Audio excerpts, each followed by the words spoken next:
You know what I've noticed a lot lately, dude? Tell me. People are angry. Yep. Just like all over the place. People are just mad. Are you? No. Look at me, man. I'm not. I'm never angry. Never? Ever? Okay. Yeah, I get angry at times. I agree, though. You're not one who I've observed going around just mad for a week or two at a time. Flares every now and then, usually for reasons that make sense, I think. But I try to be strategic with it. Anger feels like an emotion that happens to you. Like it's not a thing that you get to control as much. It kind of happens, I don't know, it's inflicted upon you, but it's not really because you can kind of control it. You know what I mean? I think you can kind of control it. Yeah. I don't know. I suppose it's both, right? Like, there are times where it feels like so much is happening. You know what? Let me put it this way. Did you ever watch that MTV show where they would they'd hide a camera and they'd try to make somebody mad? And if they made it to like 10 minutes of provocation without melting down, they get like $100. I don't remember the show, but I love the format, and I feel like I've seen something. Like it's kind of like a hidden camera type show, only the point is to make somebody mad. Yeah. Yeah. And they would just do infuriating things. And the funny thing that happened to me with that was, one, I watched the show angry when it first came on because I was doing one of those old man rants, you know, like where I go on Twitter, I'm like, these stupid new gas cans, I never spilled any gas until they made these dumb new gas cans. Let's be legit. I tweeted out that in anger a long time ago as well. That is, well, we have that in common. We can be angry about that together. Yes. Let's just talk about anger today. Can we do that? What makes us mad? Yeah, absolutely.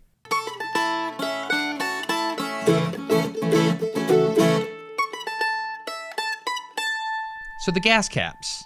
Yep. Do you want to tell how you think it happened, or do you want me to go for it first? No, I'd like to take a run at this because I feel passionately about it. Go for it. So what I think happened is that you had insurance companies involved.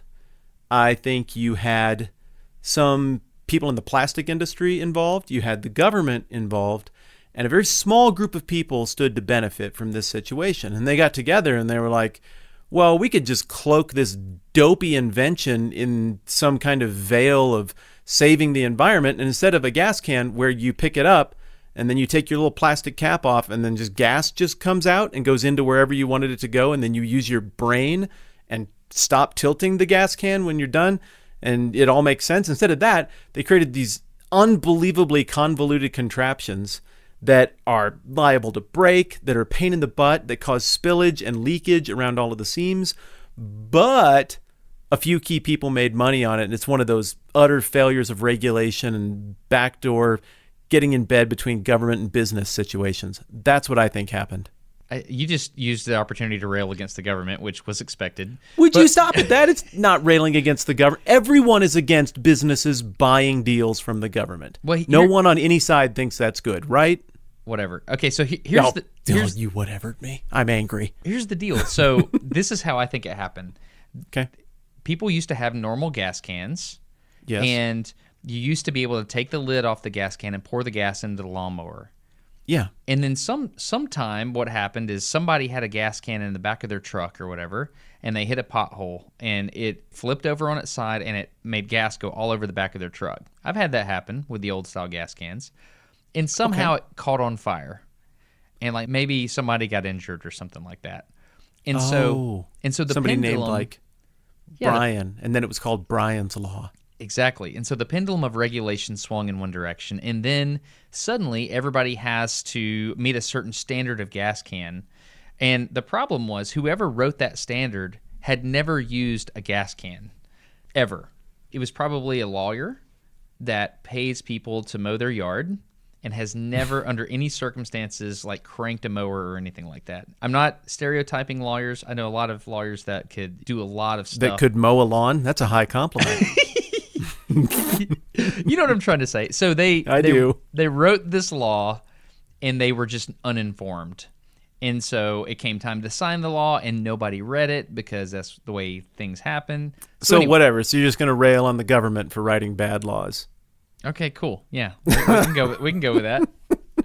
Hit that tennis ball back, sucker. But we're talking about anger here. And so like that conversation you and I just had, we didn't plan that, did we? So we just kind of like hit stuff back and forth pretty hard at each other at times. And so I don't know. How does anger affect you? what happens when... Hey, have you ever seen somebody just completely melt down and lose it, and then they do it in a really famous way, and it ends up labeling that person as the person that has a temper? Have you ever seen that happen? Absolutely. And what I think would be prudent for us would be to talk about times that's happened to us before we go and talk about times it's happened to others, or else I might accidentally be giving the impression that only everyone else has a temper, and that's not true. I have a very long fuse, but there are things that move the lighter about 3/4 of the way down the fuse and make it much, much shorter from time to time. Okay. So you want to go first? You want me to go first on stuff that makes you mad and your worst meltdowns ever? Well, we need to talk about how we're going to do this, because I have things that make me mad, but my strategy is to keep it inside. I don't know. I like to think that I have a lot of self-control, but when it does spill out, it happens pretty aggressively. And for some reason, it usually happens with the people that I love the most. You know? You always hurt the ones you love, the ones you shouldn't hurt at all. I know. Why is that? It's like, you know, that, I don't know. I can think of... Because you take them for granted, because they're not going anywhere, because they love you and you've been through enough that you can do that. But if you do that to a business associate or somebody who you don't have that history and trust with, they might be out. So, yeah, not saying that's a good thing. I think that's maybe the subconscious mental process we go through when we direct our anger at people who don't have it coming, who we love. Yeah. I don't know why that is, but yeah, I mean, that's one theory, that you subconsciously know they'll stick around. I don't know. So one thing that makes me angry is when people drive slow in the fast lane. In the U.S., you know, the left lane is reserved for passing people and driving fast. And if you're driving slower, you're supposed to be on the right side. And so it just makes the traffic go. But a lot of times in the U.S., people will be driving in the left lane. And I don't know why, but if they're going slow and nobody can pass them, and you have to make that, you know, I'm going to pass you in the blind spot on the right side, I can feel myself doing it. Every time that happens, I always look at the person, and I have to, like, think bad things about that person. I want them to know you inconvenienced me. But let me ask you a question on that, because as an engineer, you might answer this differently than I would. Is what frustrates you about that it wrecks the whole system, where if everybody does the things they're supposed to do, this just flows like veins and arteries and traffic works, and that's just nails on a chalkboard for you as a system person? Or is it a personal affront that feels like either through willfulness or lack of attentiveness, you are screwing me over? C.S. Lewis wrote about this, actually. He said, the same thing that makes me angry at you when you jump in front of me in a line, he says, that's selfishness, right? The only reason you would get in front of me in line is because you value yourself over me. However, the emotion or the thing that makes me feel that towards you is the exact same emotion. The only difference is you acted on it and I didn't. So, like, you break in front of me in line, I'm going to be angry, right? And the reason I'm angry is because I value myself more than you. It's a subtle thing. Do you understand what I'm saying? Oh, I absolutely understand what you're saying. And to bring that all the way back to the pin that's in it, that means that you're answering my question. Is it about the larger system and the damage that their behavior does to the system, or is it more about you? If I'm hearing you right, you're saying it's more about the affront that you feel toward you. It's selfishness, right? It's selfishness. Yeah, exactly. It's a violation of the golden rule, and the fact that I acknowledge that you broke the golden rule means that I also, like, am guilty of not valuing you more than me. it's guilty in a nicer way. I mean, it's one thing to be like, well, we all love ourselves. I mean, even the document that you and I both hold is pretty valuable. I love your neighbor as yourself. That's Jesus saying the golden rule. Well, the golden rule assumes that you love yourself. It doesn't seem to condemn it. The exhortation is that you're supposed to care about other people the same way. And I mean, who does that? Dude, we're in the stinking deep water right now. We're like 5 minutes in. This is insane. Yeah. Okay, cool. So let's back out. So what makes you angry? We got gas cans. We got people going slow in the fast lane. What you got? Control and manipulation makes me angry. Okay. And what do you mean? Can say, oh, well, you're really liberty-minded. Well, I'm really liberty-minded because of that. My resentment of control and manipulation predates any political thoughts or anything I have about the world. Let me say it positively. I respect it and feel warm fuzzies inside when people come right at the thing and they're like, here is the outcome I want. Here is my proposal for how I would like to get it. Here is where I think you fit. What do you think? I like it. And if I reject it. Okay, well, I rejected it, but I like the way you came at it. And what I don't like is okay, I have a secret thing I want. I know I can't have it if I admit it because it's dumb. It's a dumb thing to want. It's a selfish thing to want. So I'm going to try to work you over by pretending that I want something else. Okay. And then every time you try to help me get the thing that I say I want, I'm just going to be like, that will never work. We can't. And throw up obstacles to that and try to use me to work me around to get their weird outcome. And then I'm just a pawn. I hate that side door manipulation stuff. And what I want to do when I encounter it is crush it. And sometimes it's because of what's noble and right. But sometimes it's because, I see your game. No, you're not beating me at this. I'm going to drag this all into the light and make you so uncomfortable and know that somebody saw through it. Everything about that is what you just described as Lewis's observation. That is selfish on my part. That's not loving or nice or patient or bearing with somebody else or being forgiving. It's petty, but also cathartic. Not proud of it. You asked me an honest question. I'm giving you an honest answer. So the manipulation thing usually goes hand in hand with the other thing that really makes me angry, and that's the control thing. And it's not just because leave me alone. I want to be left alone, get off my lawn, don't tread on me. The reason I don't like the controlling attitude from people is because of the line thing. It's an assertion that somehow their understanding of the things from their perspective needs to be dictated to other people, and that if you are around this person, you better bend the knee and do their thing because they have a way that stuff has to be. I just don't like it. I don't like it in religion. I don't like it in politics. I don't like it in friendship. It's codependent. It's weird. It's sticky. It's gross. It's cult-like. It just makes me out and out angry when people try to do that stuff with me. Now, 9 times out of 10, I will respond the way you just described with the cold anger. I'm going to stuff that down inside into the vault. I'm going to try to be cool here. But every now and then, my anger will manifest as snark. And I will fire back assertively in a way that lets somebody know, I see what you're doing. I caught it. I didn't like it. So maybe further on, I'll give you a couple of examples. But what else for you? What makes you mad? No. It's fun because I'm thinking about I'm rewinding the tape on our entire relationship, and I'm thinking about the I'm not moments. sending you secret messages here. That would be manipulative. I'm not doing it. I know, but I'm just thinking about every moment I've made you angry, and I'm thinking about how you reacted. And there are moments where I just was like, oh wow, that happened quick. We went from 0 to 1,000 right then. I've never been to 1,000. Are you crazy? Listen to yourself 1,000? right now. Listen to yourself. I'm grinning ear to ear. Yeah, you have me on video. You know that I am grinning. Yeah. 1,000? Just listen to yourself. Listen to yourself. Okay, so I don't know. I don't know. No. Tell me about the 1,000. This is good. This is mirror to the soul. What did the 1,000 sound like? You have 100% carte blanche. I'm inviting it. I will not be frustrated with your evaluation. Do you remember the time we were talking about that situation and I said, people that say that are cowards? Do you remember me saying this? Yes, I remember how completely wrong you were. Yes.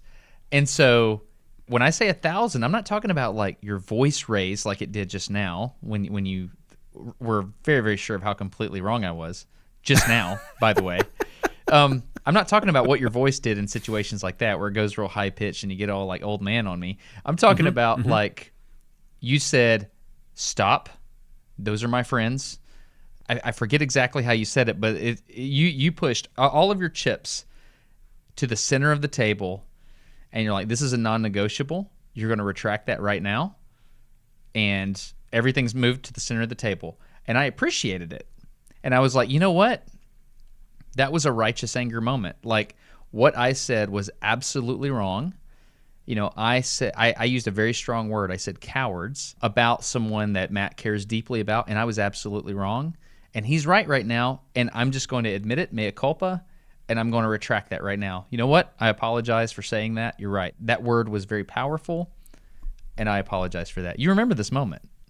I remember exactly where I was standing, and I also remember thinking, this is a very new friendship. I wonder if there will still be one after this.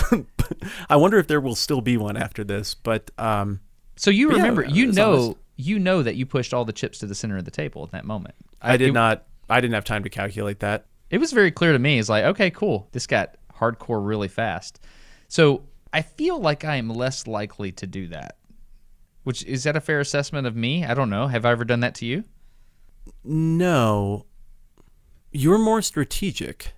I will deploy my reserves quicker than you will.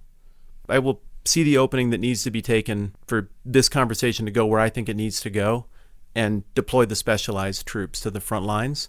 You hold those things in reserve. Sometimes you never deploy them ever. You really pull back on your own reins. What I see you do is, okay, I've known a lot of people who are very calculating, and that is not usually a compliment. You are very calculating, but in this case, it is a compliment. You will evaluate and size up, and sometimes you'll grab data you're very sure of, but you misread it, but usually you read it right.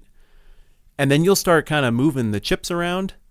But the thing that's so weird about how you do it is you never do it for your own benefit.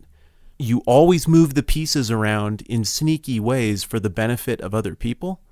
That's just a very, very unique thing about you.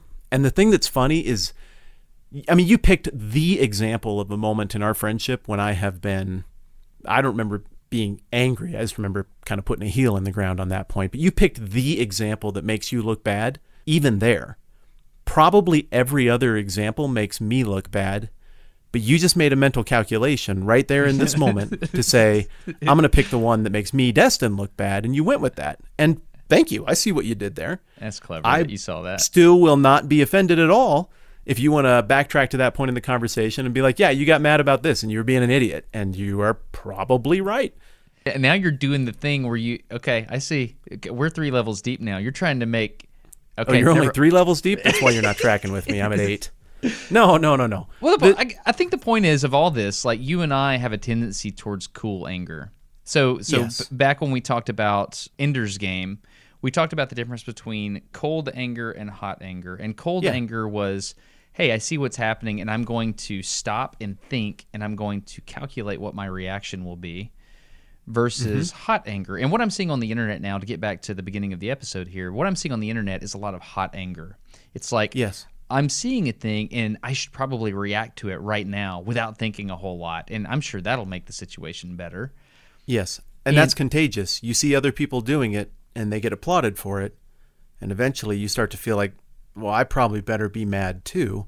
Right. Or not only will I not get applauded, and I really want to be applauded, but I might get the anger directed at me. Right. So I better be, what are we mad about, guys? I'm mad too. Exactly. I'm not saying it's right or wrong. There are definitely moments where hot anger is very, very important. Have you ever heard the deep, deep wisdom from country music, specifically the song "Coward of the County" by Kenny Rogers? Oh, have you heard this? What a wonderful, wonderful song. My friend, I didn't even know that song existed until a year ago. Oh, dude. I went fishing, it came up, and it hooked me like that. And I listened to every word of that story, and I could empathize. And I got to the end, and I was like, I'm not sure what I'm supposed to do with that. Yeah. I think I'm just supposed to think. That was so not trite. And I still don't know what to do with this song. So the background of the story for the third chair is there's this guy in the county, and everybody calls him the coward of the county. And he never did anything to prove the county wrong. Like, he had never stood up in any situation, and for some reason he just got this reputation. Mm-hmm. And then there's this moment where... Well, wait a minute. Why did he get the reputation? Do you remember? No, I don't. It's because his dad taught him a lesson. I'm listening. Go ahead. His dad, remember, it was something about his dad got in trouble for fighting. Promise me, boy, not to do the things I've done. Yeah, the whole thing is from the chorus is dad telling kid, don't make the mistakes that, landed him in the pen or whatever it was. And so the son is trying to honor this thing that got foisted upon him, but the guidance, I think this is the meaning of the song, the guidance wasn't thorough enough from dad. So the kid loves his dad and admires his dad and sees the hurt that his dad caused and that it boomeranged on him as well. I mean, basically, the Gatlin boys came calling, and, Becky was the love of his life, and they were... Just read it, dude. Do you have the lyrics right there? No, I don't. Okay. I mean, we'll just play a little bit of the song right now. There comes this decision moment where the Gatlin boys take advantage of Becky, And he walks in the room, and they're kind of laughing because they know that he's not going to do anything. And then he turns around, he shuts the door, and he locks it, and he handles business. And it's unclear in the song whether whether he kills them or whether he just whips them real bad. I mean, there's a little bit of uncertainty there because it's really, really good songwriting. But there have been moments in my life where I've realized, okay, this is a time when righteous anger is justified, and something needs to happen. I had this really, really weird thing happen to me one time. I've had several strange instances like this, but there was one where I went to Africa to visit my sister. I've told you this? Have I told you this? Where were you at in Africa? This was Sierra Leone. Okay. So my sister was a Peace Corps volunteer in Sierra Leone.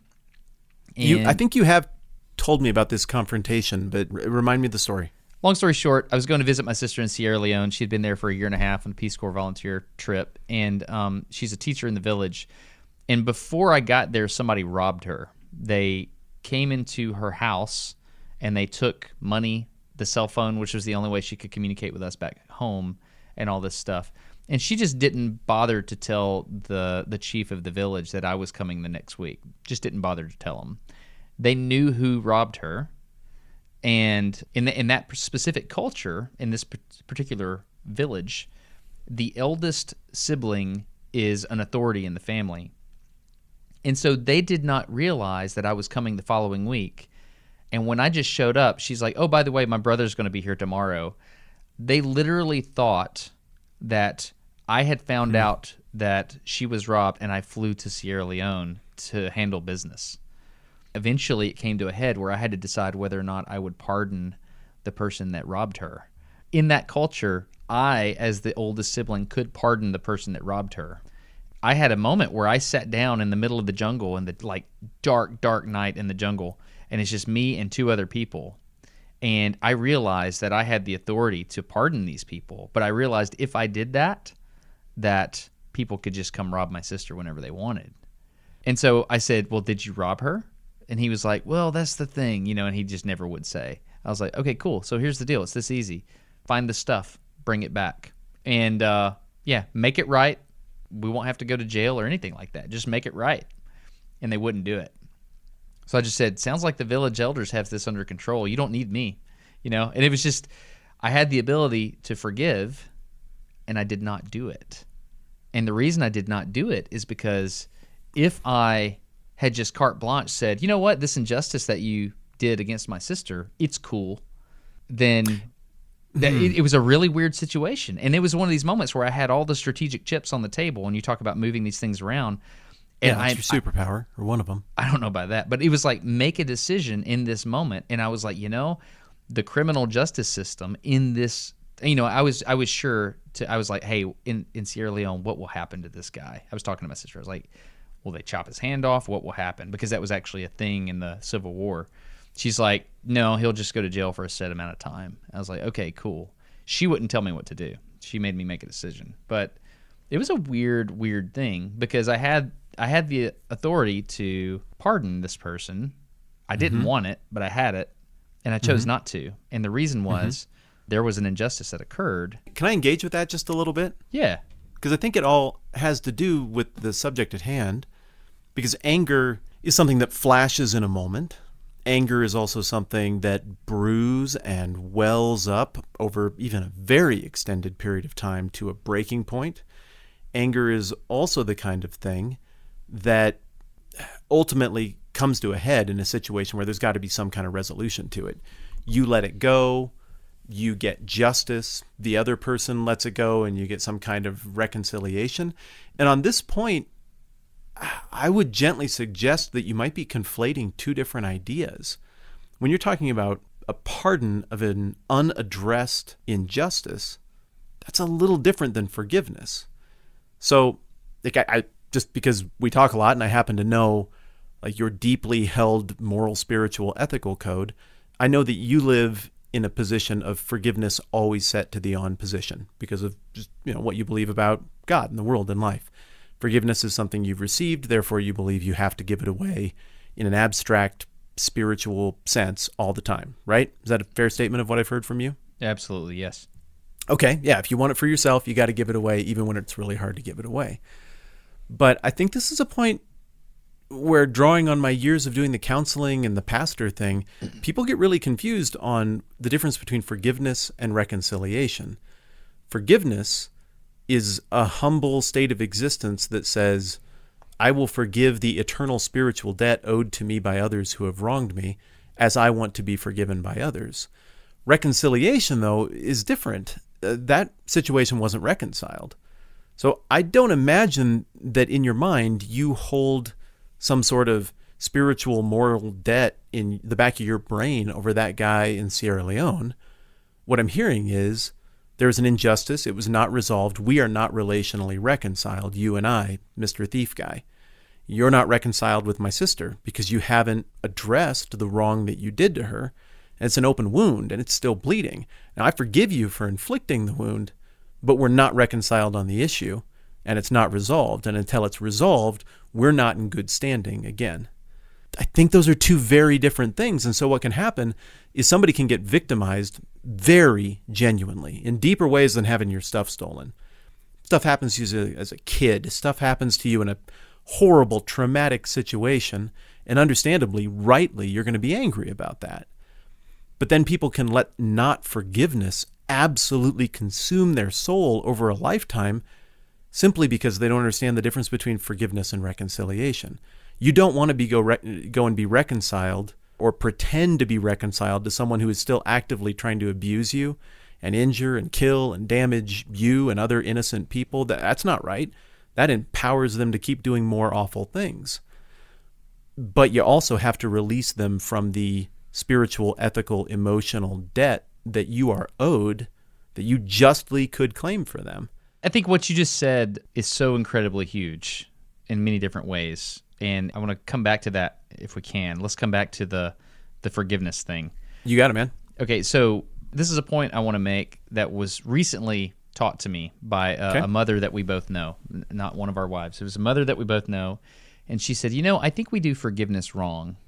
I said, what? She said, I think we teach our kids to say I'm sorry in a wrong way. I was like, I'm sorry, I just do not understand.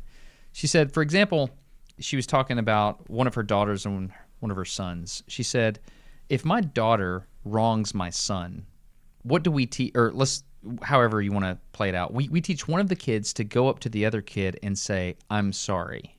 Mm-hmm. And then we teach the kid that was wrong to say what? I forgive you. That's right. She said she teaches her children something different, and I think this is powerful.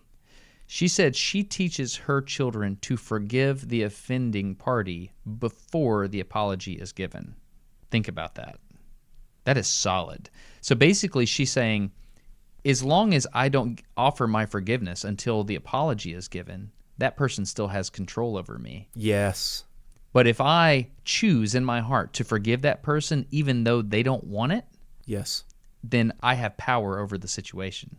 And I have the ability to believe that maybe somebody else would do it for me. Yeah. If I'm all twisted up and dark and I screwed something up badly, if you are giving away forgiveness like that, you can at least imagine that maybe somebody would be doing that to you as well over your crap. And this thing I'm bringing up that she taught me, like this was this week, she explained this. Dang.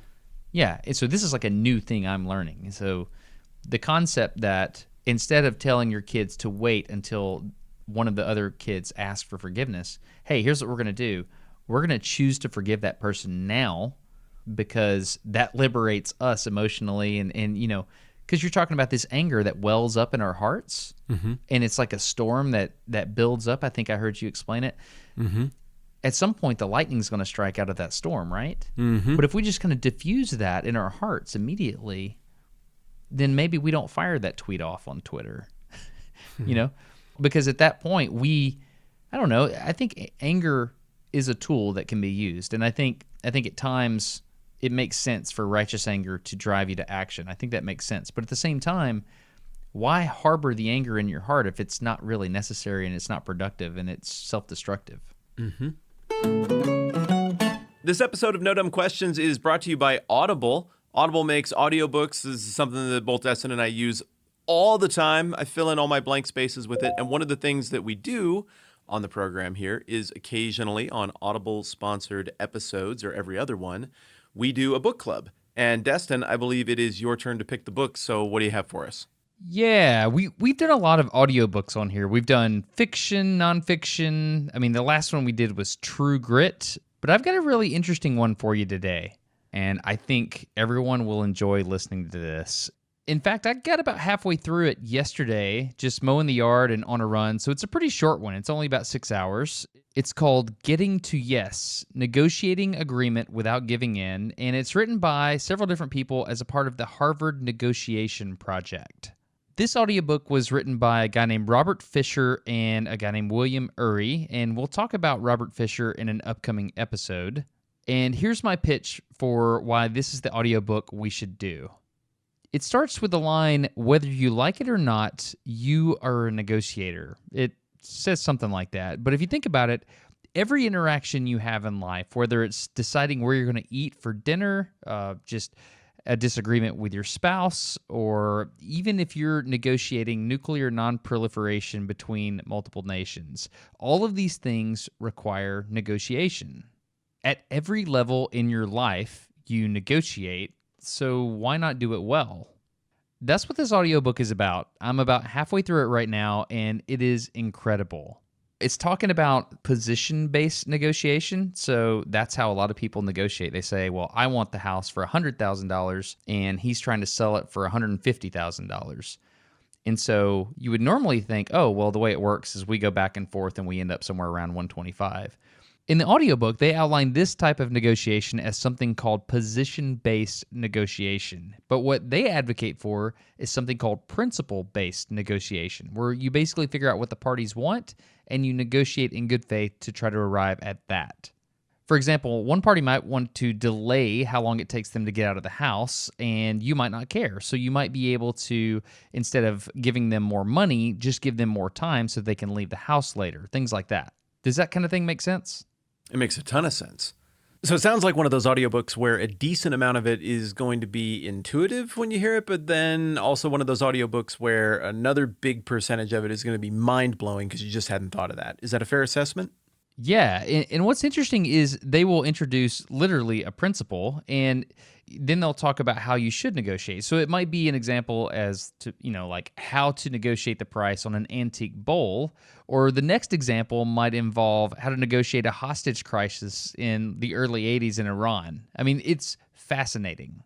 What I've learned so far is it's the human component that's so important in negotiations, whether you're at an antique shop or if you're at the table as a diplomat, negotiating with another nation. It's incredible. Now, I would like everybody to consider listening to this audiobook by going to audible.com/NDQ or texting the letters NDQ for No Dumb Questions to 500-500, and they will send a link to your phone. That way, next time we do the audiobook club, you will be ready. It's a pretty simple audiobook to go through, but I think it'll be really cool if we all listen to this together. If you go to that link, you can get this for free, and if you start right now, you can also get any Audible original for free. They've opened that up so you can get as many Audible originals as you want for a short period of time. For a while there, I think it was like 2 a month that an Audible user could have, but now they've just opened up the whole library, and people have a little more time to power through things like this. So it's all there. If you're doing the Audible thing, you can go through that entire library if you want to. Yeah, there's a lot of other interesting features, like you can get these special programs for sleep. Okay, I've actually been going through that because I've been having a little trouble sleeping the last month or so here, or I had been. And I don't know why, just, summer, busy, stress, different workout schedule, I don't know. And I got one of these that's like relaxing sounds of Yellowstone National Park in winter. It sounds ridiculous, that's but cool. They have a selection called that. And I put it on. I'm sleeping better. That was an awesome, unexpected side benefit. That's awesome. Yeah, there's other stuff you can do like stories.audible.com. You can put stuff on for the kids because I know a lot of kids are at home right now. It's designed to help parents who are trying to work through that. Anyway, it's great. I love Audible. I think you're going to love it too. Audible.com/NDQ or text NDQ to 500-500. I recommend Getting to Yes, Negotiating Agreement Without Giving In. I'm looking forward to that. We'll all give it a listen, and we'll be ready to go the next time Audible is up to sponsor the program. Yeah, let's get back to the conversation. Did you ever hear the old Sesame Street song that it has the goat, and the goat has like 4 other animal friends, and the animal friends come up and they do kind of jerky things to the goat, and the goat's like, "I get mad." Do you remember that one? No, but I want to watch it. Let's just pull this thing up. Pull up "I Get Mad," Sesame Street. A goat can feel sad. A goat can feel wonderful. A goat can feel mad. Feel mad, feel mad, feel mad. It ain't bad to feel mad. If someone pulled the hair on his chin, would a goat say nothing, stand there and grin? No, I get mad, I get mad, I get mad. It ain't bad to get mad. And what if someone gave him a fright? Would a goat laugh? Ha ha, it's quite all right. No, I get mad, I get mad, I get mad. It ain't bad to get mad. And what if someone does something unkind? Would a goat pretend he doesn't mind? No, I get mad, I get mad, I get mad. It ain't bad to get mad. And if a friend lets him down, forgot to bring one for you, would a goat say, no matter, don't worry, I couldn't care less? No, I get mad, I get mad, I get mad. It ain't bad to get mad. And in the end, most folks are glad to find out what makes him mad. He gets mad, he gets mad, he gets mad. It ain't bad to get mad. Yeah. Is the goat saying it ain't bad to get mad?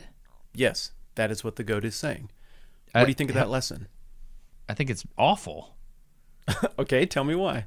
I mean, it's okay to get mad if there's righteous anger, but in this example, the goat got mad because the pig didn't bring him an extra ice cream cone.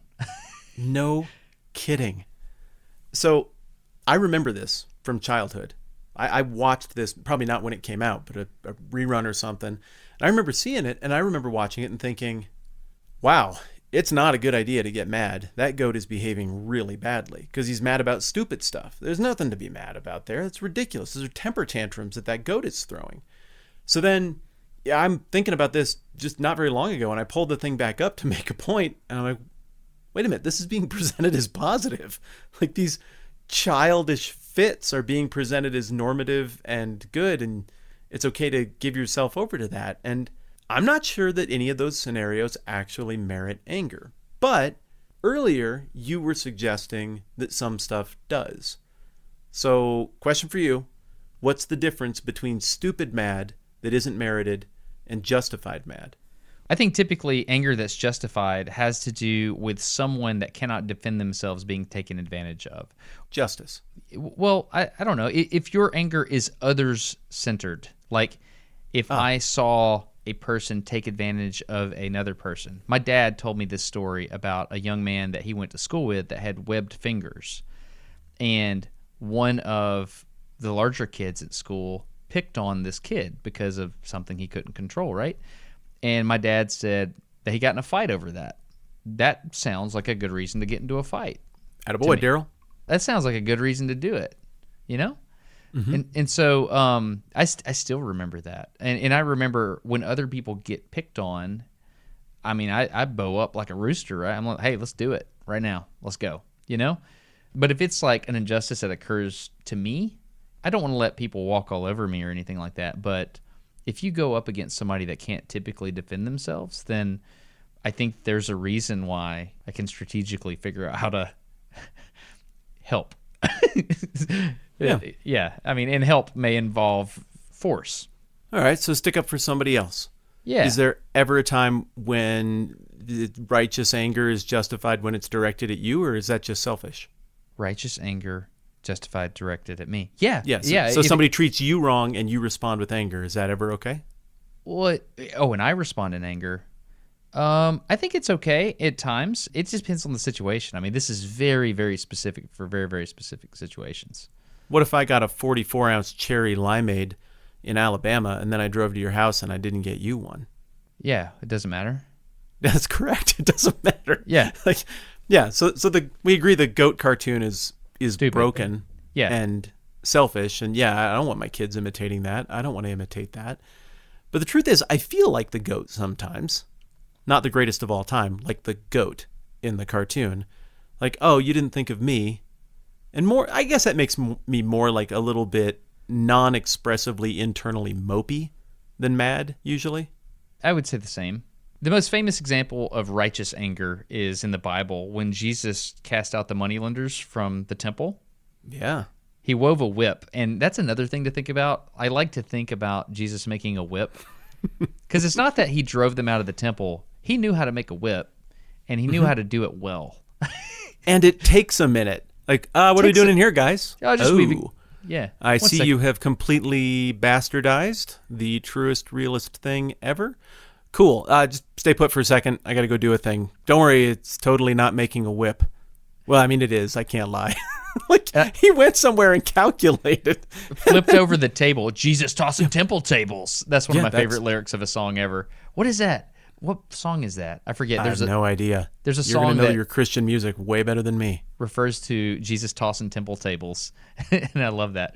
So It's got a good cadence. I mean, think about that. He's like, "Hey, I'm going to wreck this thing. This is a thing it's a system that's set up to take advantage of other people. And not only am I going to say, hey, that's bad, I'm going to literally flip it over and upend it physically." Yeah. I thought that's interesting. And I remember hearing that story on a flannel graph and being like, that's interesting that Jesus like, hey, we're going to go to 100 right now. Boom. And this is one of those places where, okay, for the third chair and people who don't know, there was sort of this, what do you want to call it, an ethical matrix, an ethical maxim that made the rounds in the 1990s where people would ask the question, WWJD, what would Jesus do? And one of the weaknesses of this maxim is that proper Christian theology says that Jesus is a lot different than me or you, Destin. And like you know, again, understanding that There's always the temple table option. This, but yeah, well, Jesus is claiming, indirectly to be God in the flesh and eternal and owner of all things, and that this is literally the house of his Father. So for me, the what would Jesus do question doesn't really work if I'm offended by how other people do things at a church. I'm not going to go make a 10-minute Bible hour video at somebody's church who I think is wrong and flip over their tables. That's the point. But Jesus was suggesting this is literally my Father's house, and he was suggesting he had the authority to do it. So it's one of those stories where justified anger, absolutely, me imitating that, I proceed pretty carefully with that one. Oh yeah, but I can't think through the whole flannel graph story in the moment. I can't.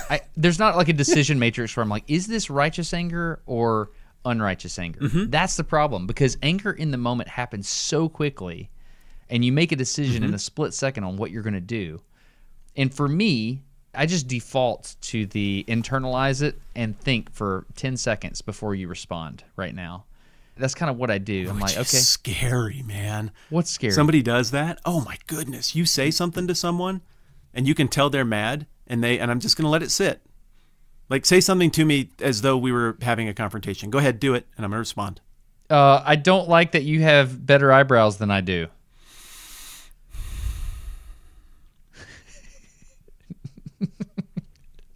Yeah, in this moment, this pause is pregnant with meaning. You could be trying to remember the nuclear codes right now. You could be like, yeah, that's a really good point. It's true, man. The say nothing and calculate right there while making eye contact is an incredibly powerful thing to do. Ooh, that is amazing. It's interesting to think about. Can I bounce another existential question about anger off you here? Bring it. I know I've peppered you with a lot of them. Is that okay? Yeah. What do you think the point of anger is? Let's say, obviously, you and I are both people who think that there's some order and purpose to all of this, some design to it. But just for the sake of hypothetical argument here, let's say there's not. Let's say that everything is entirely a result of an undesigned, natural set of processes. Why did anger evolve? Why do you think it's there? What's the point of it?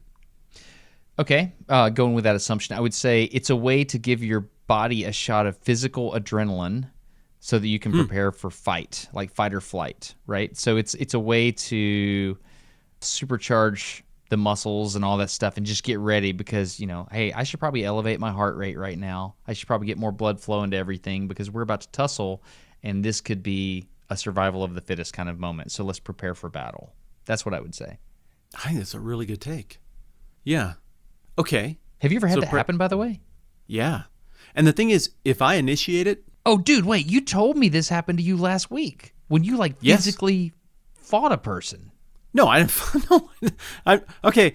Just for the sake of clarification, I did not physically fight anyone, but I was willing. There's I would say, like, 15-year-old skinny kid in the parking lot at Little Caesars, and this Little Caesars has a really sketchy parking lot, but just delicious pizza. And so I'm kind of willing to endure the trade-off of the parking lot. So there's this little skinny kid there, and I pull in the truck, and there's another really big angry dude over there, and they're making gestures at each other, and the kid is kind of retreating, and he has a very passive body language. So I pulled in, I was like, yeah, no, I'm leaving. So I just 3-point turned right out of the parking lot, and then the big guy rushed the little kid across the parking lot. And I was like, nope. What do you mean rush? Like ran at him on a spear tackle him or something? You know, the gesture, the one where you throw your arms up and your hand up, like, let's go, let's do it. And he's doing like the pound the chest thing. I'm like, oh my goodness, like he's in full go mode. And the big guy, he was obviously under the influence of substances. I couldn't tell you which ones, but probably a lot. And I was like, well, this kid's going to get ripped apart by that guy. And nobody else is going to do anything. And my thought in the moment was, I am so sick of seeing cell phone videos of horrible things happening and wondering, who is holding that cell phone? Do something. So I was like, all right, I'm getting out. And of course, Camilla does the Matthew. And Did she say Matthew when she's worried yes, about you? yes. And so I got out and I did the de-escalation thing. I walked over to the big guy, not to the little guy, put myself between them. Big dude was in a trance. He never engaged with me. He wasn't threatened by me. He wasn't not threatened by me. It was as though I was never there. I'm talking directly to him. I turned around. I kept barking at the little kid. I'm like, think, dude. Walk away. Well, my stuff's over. I don't care where your stuff is, young man. You walk that other way. This guy's got a problem with you. You don't want it resolved. You just go the other way. Get your stuff later. And then the kid was like, oh, I guess that is a solution. And he starts walking away, and big guy keeps going after him. So and you I had the stepped in. ability to think because you were an external party to the situation. Right. And I didn't have the adrenaline shot at all. After the fact, I think maybe I felt a little amped, like maybe half an hour later I felt it when I went back there to get my pizza.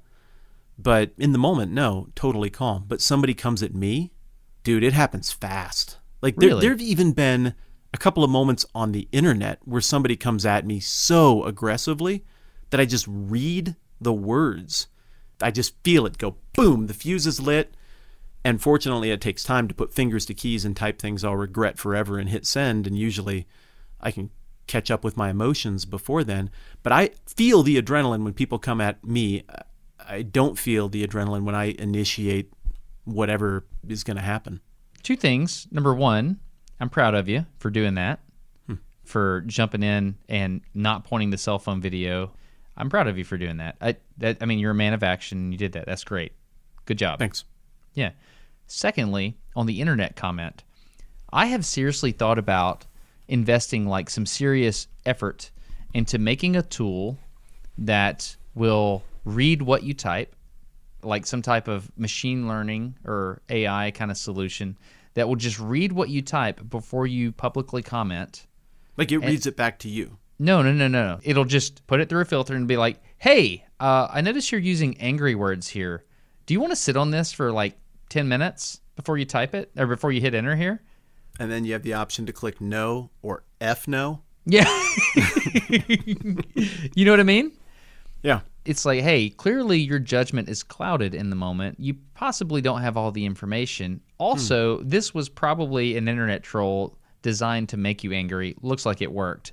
Are you sure you want to say this? You know what I mean? You better have somebody with a very soothing voice say that to whoever is. Well, it would just come up in text. It would be like, hey, look, you're angry. You sure you want to do this? You know what I mean? I don't know. It's just something I thought about. I mean, it takes self-discipline to use something like that. That's the other thing. If you're the kind of person that just fires off stupid comments on the internet, you're not going to have the self-discipline to use something like that. You said something there that's really smart. You used the phrase, anger clouds your judgment. Now, I don't know if by you meant like all people everywhere universally, or you meant me. But if you meant me, that is true. And I'm not offended by the observation. Anger clouds my judgment. And you have caught me in that. You have pulled me back from the brink on that. Not often, but man, if I get past the 10-second window of that trigger, I'm probably good. I'm trained enough. I'm conditioned enough. I can run the math equation. I'm like, what do I get out of this versus what do I lose over this? Nah, this just isn't worth it. Risk versus reward. But if I don't make it past those 10 seconds, I might fire off something stupid. I might fire back. I might write checks with my mouth that my body can't cash and get myself into some serious trouble. A couple of times you've caught me in those moments and you've helped me not go over that edge.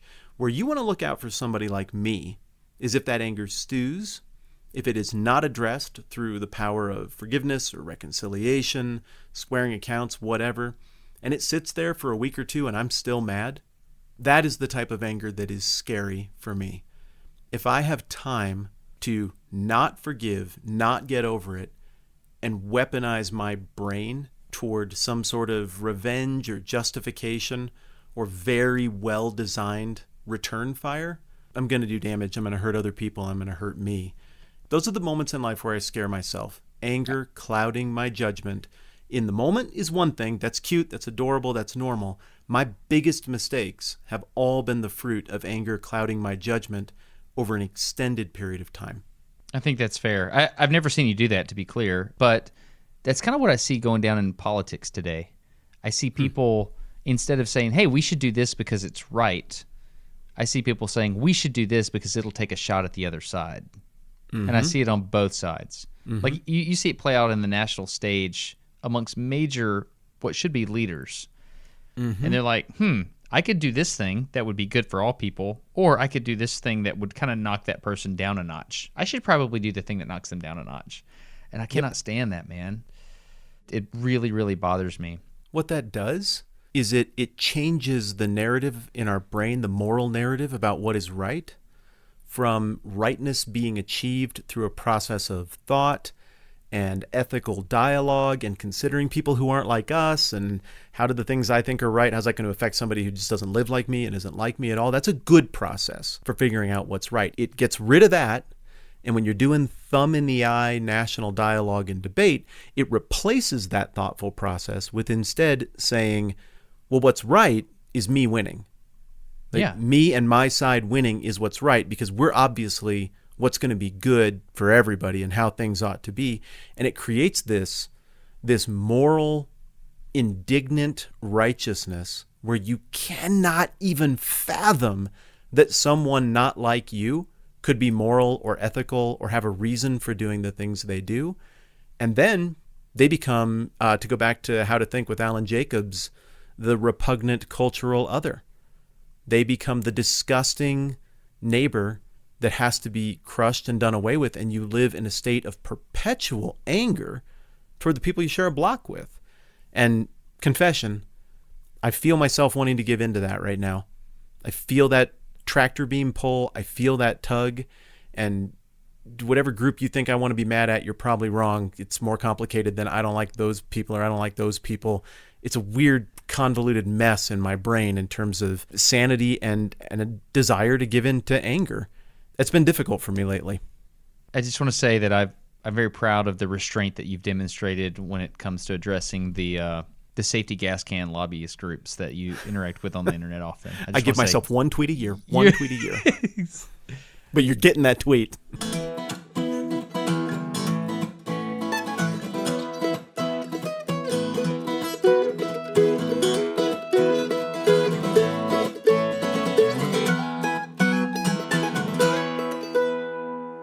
There are times when you read the Bible because you're trying to be a good Christian and get Jesus bucks. Yeah, and there are times that you read the Bible because you make videos about it and you have to. Yeah, that's real. And then there are other times you read it and you're like, holy cow, I'm going to memorize that and weld it onto the outer seams of my heart so that I can remember it in every moment of my entire life. For me, I just add it to my ever-growing Bible verse tramp stamp. But sure, yeah, I get what you mean. Look up James 1:20. This is the one for me, and I have memorized this. And what I do is, in the moment when something makes me mad, I will mentally say this to myself, and I cannot tell you how many times this has not only got me out of a stupid decision that I was about to make, but it has also had me leave the situation like, smelling like a rose. It's like, wow, that Destin was very patient in that moment. The truth is, I actually was not patient at all. James 1:20. You got it? You want me to just read it? Yeah, just do it.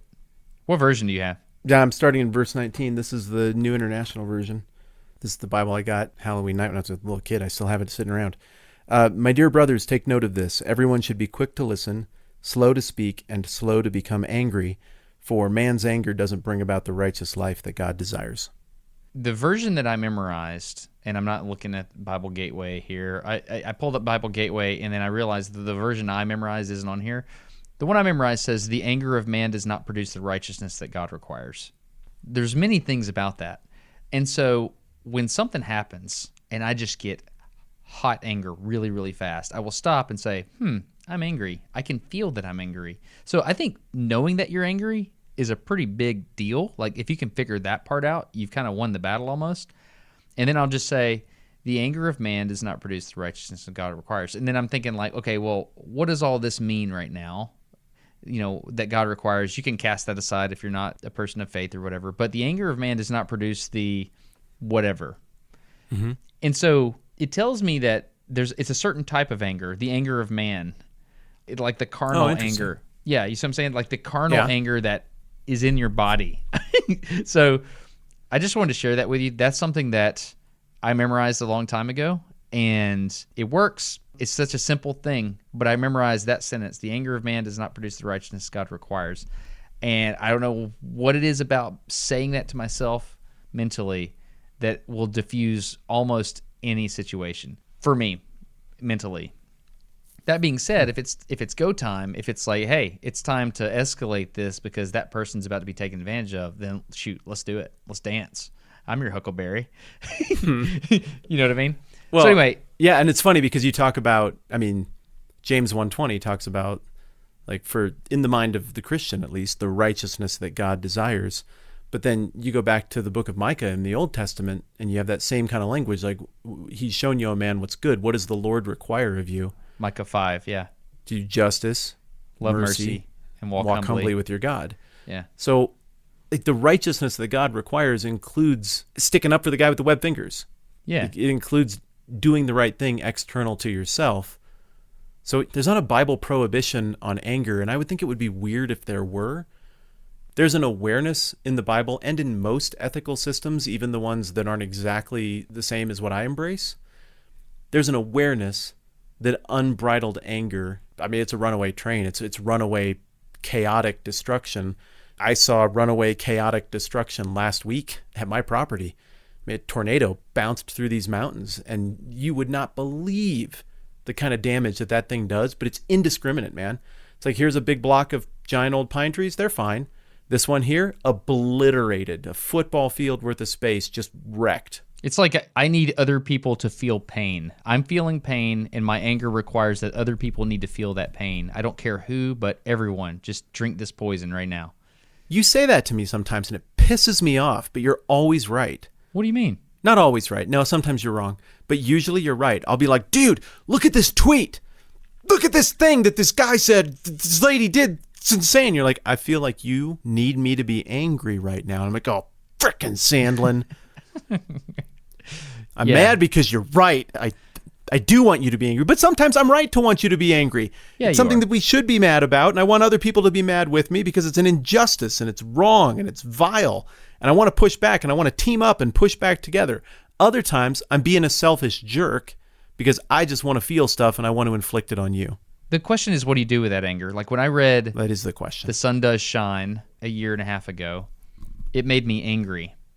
And we started that episode with you talking about how angry it made you. But what it did to me is it made me take that anger and figure out how I was going to strategize. Like, okay, cool. I have to channel this into something productive. Otherwise, I just look stupid. But if I can channel this anger into something productive, real change might happen. I want to take the reins back on the episode from you, and I want to do this real quick. They're yours. You don't know I'm going to do this. So I've been listening to your podcast. I listened to 3 episodes of your 10-minute Bible Hour podcast. I listened to 179, 180, and 181, I think, and it was on forgiveness. So and it ends on 182. I know the one you're talking about. Mm-hmm. Okay, got it. So, first of all, good job. Thanks. it was very clear to me what you were saying in those episodes. You were saying that, hey, we live in a moment in society. Tell me if this is what you were trying to communicate to me, the listener. Okay. You were saying we live in a moment in society when forgiveness is unacceptable. And the reason, I think it was episode 181 where you explained this. You said the reason that the forgiveness is unacceptable is because it relinquishes your ability to have power over another person. So said another way, like, hey, if we all agree that this person over there did a thing that's wrong and we should shun them, as long as we don't forgive them, we keep getting to shun them and we keep the ability to have our boot on them so that they can't ever get back up. We can destroy and never them. have to evaluate what's wrong with us. Yeah. Oh, yeah. You said that too, didn't you? Yeah. As long as we can keep. Oh, there you go. As long as we can look down on those other people, we don't have to address what's wrong in our own hearts. Is that it? Mm-hmm. Yeah. I just want to say you did a really good job with those episodes. Thank you. A lot. You walked me through it very, very slowly, but at the same time, you. Yeah, I mean, you did the thing. My favorite part is when you said, "Oh, this is the caveat. Every episode has one, whether you believe this or not." I like that. I appreciated that because I know you're very strategic on how you try to make that podcast so anybody can listen to it, no matter what their background is. Anyway, I thought your points that you made on forgiveness, specifically in those episodes, were really, really good. And you, oh my gosh, man, I can't remember exactly what you said. And one of them, you ended it, and the last two sentences you said, you basically said, "This is my proposal for how to fix society," and you just said it. And for the life of me, I can't remember exactly what you said because it was so good. I don't remember exactly how I phrased it either, but my proposal for how to fix society is to be more forgiving. Don't do the perpetual guilt thing with each other. Don't live in a state of anger toward each other. Yeah, it sounds super simplistic. I may have probably said it better on the podcast, but I think forgiveness is the way out. The problem is, if we don't forgive other people, if we just live in this perpetual state of anger, then it hurts us personally.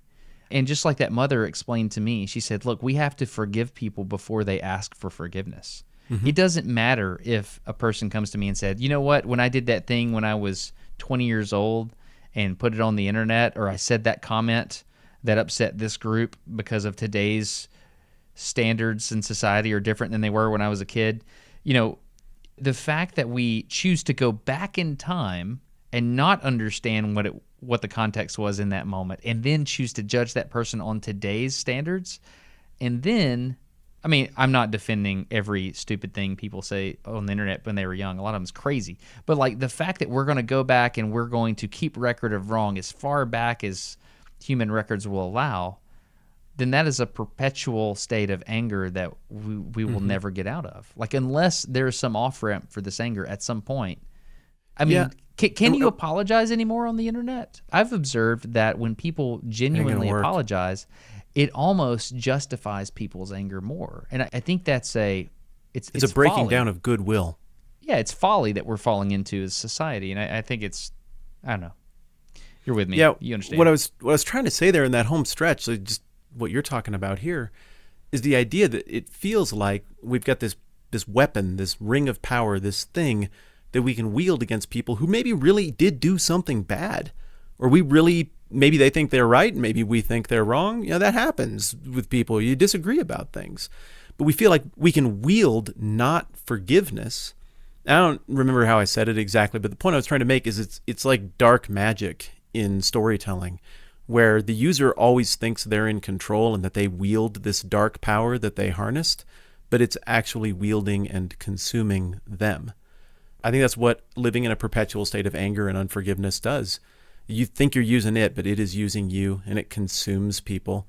And then you get a whole bunch of husks of people walking around who don't know how to forgive or see things from a different angle or love somebody or care about things that are different. And that's a terrible way to live. What makes me sad is, you know, every once in a while I'll DM you. I'll like, hey, look at this tweet this person said. And it'll be a mutual friend that, you know, we care about. And we'll say, or I'll say to you, like, I feel bad for this person because they don't know what to say anymore. They've said so many angry things to try to make sure they say the right angry things at the right time that they're starting to circle around on themselves, and the dark magic, as you say, is starting to take over them, and they don't know it. They can't see it. You know what I mean? I got enough likes on that last time I used the dark magic and was angry about this thing. And so now I'm doing it again, but what they can't see is that it's starting to consume them. Here's what I need from you. If dark magic is consuming me, the dark magic of unforgiveness and perpetual anger, I'm not going to know. Just because I turned a phrase on a podcast doesn't mean I'll see if it's happening to me. That's why we need friends, and that's why you have had the blessing to speak into my life about anger and about words and how I play the game, and this is just me renewing that permission. I appreciate the perspective you bring, and I appreciate the mirror you hold up. Please don't stop. Yeah, ditto. Another thing that I would say is, like, if you see me getting weird, ask me, how does that make you feel? Ask me that, because I think anger comes from the feeling place and not from the thinking place sometimes. Sometimes it comes from the thinking place, but pull that out of me, and please do the same. Please speak into my life if you see me getting angry. And golly, your phrase, dark magic, that's interesting. Oh, thank you for this. I appreciate it, man. Yeah, I really did appreciate those episodes, so thank you for making those. I appreciate you saying that, man. Thanks for listening to them.